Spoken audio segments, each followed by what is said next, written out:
بسم اللہ الرحمن الرحیم۔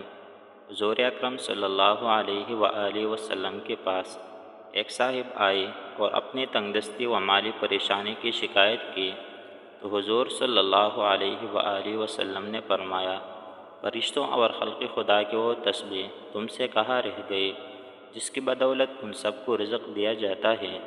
پھر آپ صلی اللہ علیہ وآلہ وسلم نے فرمایا، طلوع فجر سے نماز فجر تک کہ درمیانی وقفہ میں جو شخص یہ تسبیح 100 مرتبہ پڑھے گا، دنیا اس کے پاس تابع بن کر آئے گی، اور وہ تسبیح یہ ہے: سبحان اللہ و بحمدہ، سبحان اللہ العظیم، استغفر اللہ۔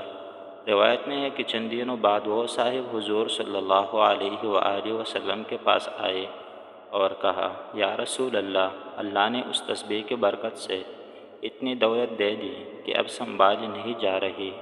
اللہ تعالی ہم سب کو بھی عمل کرنے کی توفیق عطا فرمائے، آمین ثم آمین۔ اگر ویڈیوز اچھی لگی تو چینل کو ضرور سبسکرائب کریں۔